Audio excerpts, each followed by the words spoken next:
Hi, I'm Sebastian from Sophomoric Sophistication, and today I'm going to be teaching you guys how to serve Scotch whiskey. The most important thing when serving Scotch whiskey is the glassware that you use. Scotch whiskey, they say 50% of the flavor profile of Scotch comes from smell. I think it's even higher, probably 70%, and then 30% is tasting it and the actual confirmation of what you were smelling.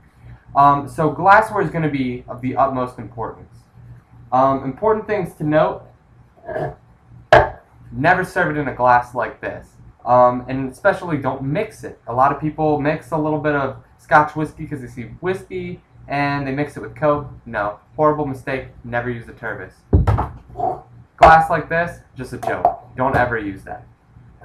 Glass like this, you're going to be typically offered in a bar. This is a lowball glass, typical for mixed drinks.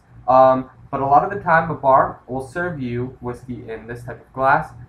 You want to ask them politely if they have a different type of glass, and if not, go with it. Maybe probably even get a different drink. But never use this glass at home or in front of company. This glass looks very similar to the last one, but there's a couple important differences to note. This glass has a curved shape inward, so that's going to have all the scents directed towards your nose, and you're going to pick up on a lot more of the flavor characteristics. Now typically I wouldn't use this glass either, but it is a Glenmorangie signature glass, and it came in a set, so obviously it's okay to use if they're putting their name on it and it's in a Scotch set, but still not the most ideal thing to use. Most ideal types of glasses are nosing glasses, where you can put a little bit of the spirit. This is like a smaller wine glass. You can just smell, anything you can really get your nose into and really smell, and all the scents are going to come right to your nose. That, or the Glencairn glass. The Glencairn glass is a complete innovative change to the Scotch industry. It was designed completely for enjoying Scotch whiskey, and the shape allows you to fill it up to the widest point, and all of the scents are going to go inward, go right to your nose, and you can pick up on a lot of the things you typically wouldn't get in any other glass, especially this type of glass. Another thing to note, when you're out in a bar, they're going to ask you if you want it neat or on the rocks. Never say on the rocks. So when they give it to you on the rocks, they're going to be putting all this ice into your glass, and they're going to say, this is your Scotch on the rocks, and they're going to pour some whiskey, and how are you going to smell it now? I just said 70% of the flavor characteristic is going to be from smelling. What are you going to smell? I'm getting nothing but ice. This is an awful idea.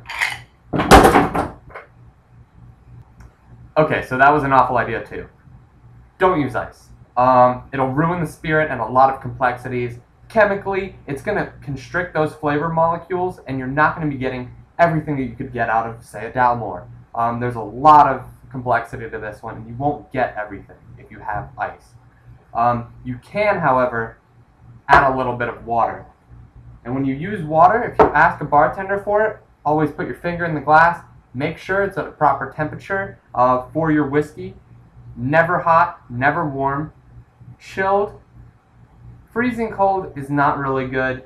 Extremely cold, not good either. Just kind of let it sit for a little bit and put it in. And that's going to slightly open your whiskey. But when you taste whiskey in the future, try to add a little bit less water each time that you're tasting it, to try to get more of the raw, neat spirit. But chemically, a little bit of water will do you good.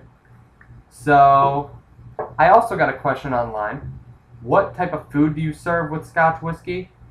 I say any seafood, cheese, crackers, but my favorite is chocolate.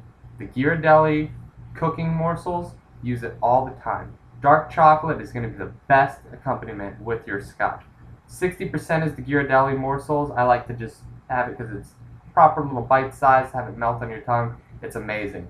You can get some Lindt 70%, very good. But anything over 70, it's going to maybe leave a little bit too much of a chalky cacao flavor in your mouth, and it's not going to be giving you the ideal effect that cocoa and whiskey kind of have when they go hand in hand.